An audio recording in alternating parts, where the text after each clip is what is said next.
know about it.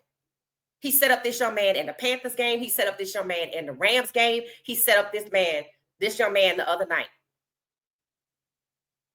He going to set him up against the Raiders. He going to set him up against the 49ers. He going to set him up against the Bears. He going to set him up every time he take the field because Kevin Stefanski does not think that Shedeur Sanders is worthy of being a quarterback, the most important position on the team, because he is black. That, ladies and gentlemen, is called race norming.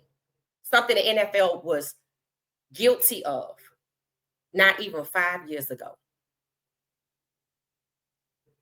So let's listen to this clip. I put this together. Then we're going to listen to Kevin Stefanski. I had to listen to it, but I had to listen to it. Sometimes you have to listen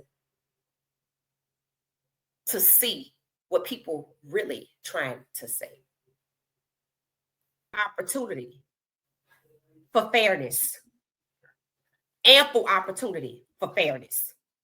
Take a listen to this video. This is July. Mary Kay, and I know yesterday Shedeur and Dillon got their first chances to go up against the first-team defense. Flacco with the ones winning against the second-team defense.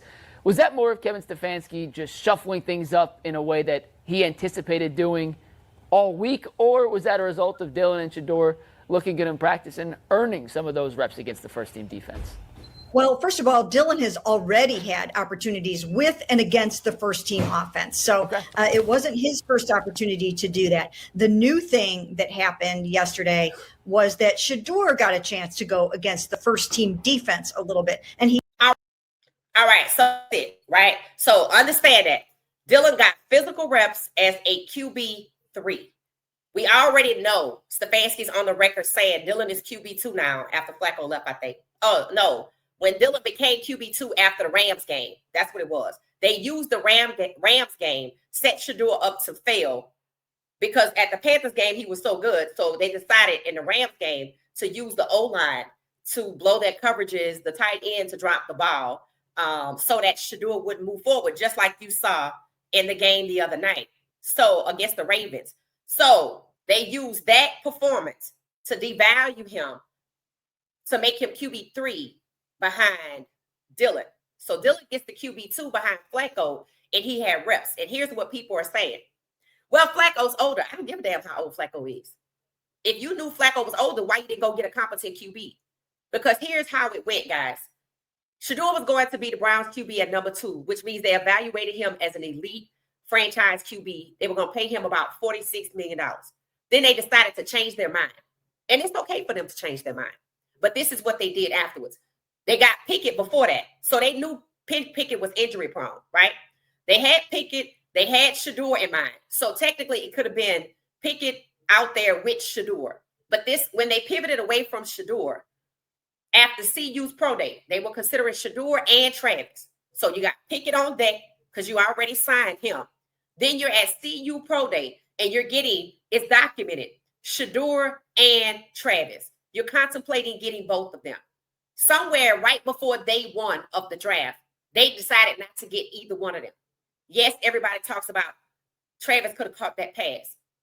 But what did they do after they pivoted from Shedeur? They quietly and didn't tell anybody. They pivoted to Dillon, who was an undrafted free agent until he went to the Manning Passing Academy. So his connections helped him get to a QB3, which means it's not about his skill set. So they already knew that I got Pickett. I'm going to move away from Shedeur. I have Dillon. And then after they moved away from Shedeur, they got Flacco. So Pickett, Dillon, Flacco. So guess what?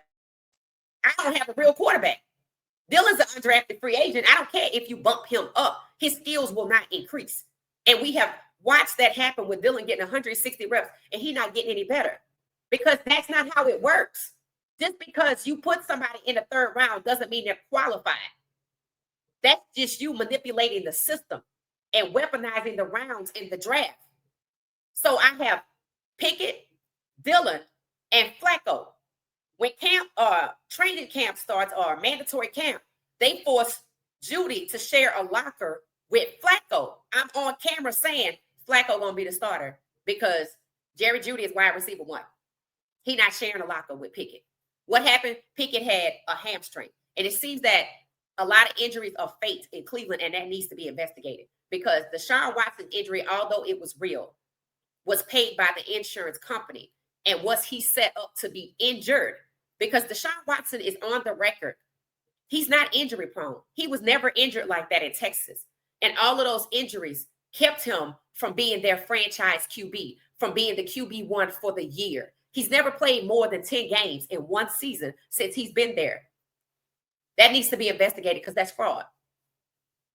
So I have Pickett, I have Dillon, I have Flacco sharing a locker with Jerry Jeudy. Then they come up with this fake competition that a fifth round QB who's supposed to be red-shirted and not playing this year can participate in to compete for the starting job.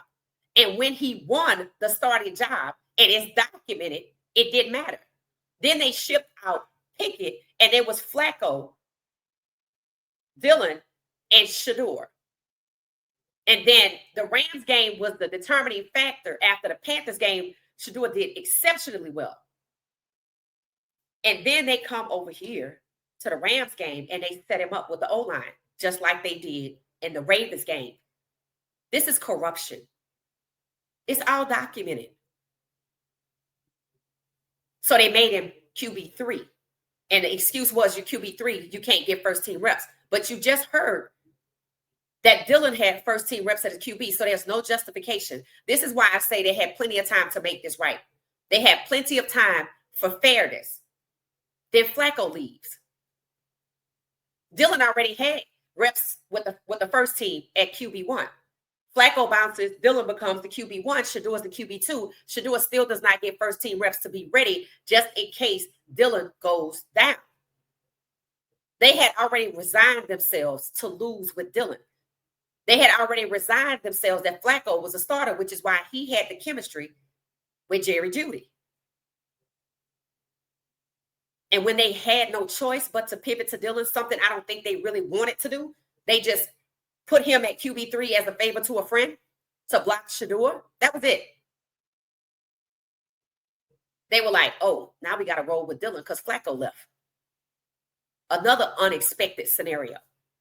So you know what they said? We'll just lose. We'll just lose the season.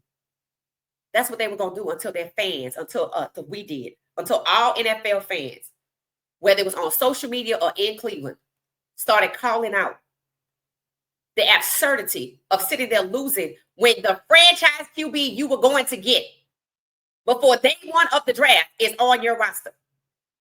So all this entire exercise has proved it's just the extremes that the Cleveland Browns, led by Kevin Stefanski, are willing to go to hold back a black franchise long-term QB that can play more than 10 games in one season. It's racism. It's disgusting. And Sheduer shouldn't have to put up with this. And the NFL Players Association should have already stepped in on his behalf. But it's a shame. The commissioner allows it, and so did the owner of the Browns. So now the fans, the public, had to step up. That's disgusting. That's disgusting. So this is Kevin Stefanski's press conference. Just listen to it and tell me what you hear. And I'm going to tell you what I heard.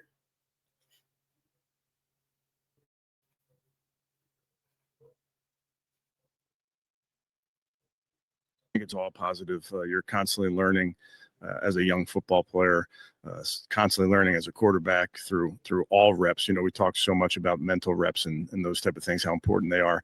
So all those physical reps, I think, add up and will only improve as he continues to get turns. I understand the question, Cam. I think it's important that you do what you think is right for a football team. The development of our players is constant. It doesn't happen just in one drill or in one practice or one meeting. So we trust our guys. We trust our backup players to be ready to go, and Sheduer is ready to go. Obviously, I know he wants to play better. I want to coach better, all those type of things, but that just comes, that'll come through work. That's where it will come. All right. We've always structured it. Let's with making sure we're getting all of our guys ready to play. 1 second. Let's talk about this. First, the thing that I heard, something about some mental reps. See, this is why you can't trust this young man. This is why he needs to be fired.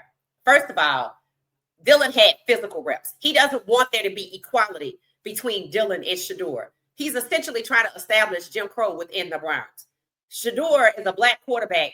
They have standards for this position. We're going to have to put him down. Before today, he couldn't even say his name. He can never compliment him on anything that he did well, but the opposing team coach is on a record doing so voluntarily.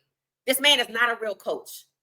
And it would be a shame to investigate and find out if the only reason he's a head coach is because he's willing to be racist and hold back a black quarterback from the most important position on the team of playing more than 10 games in the season. It would be a shame to find that out, but it needs to be looked into.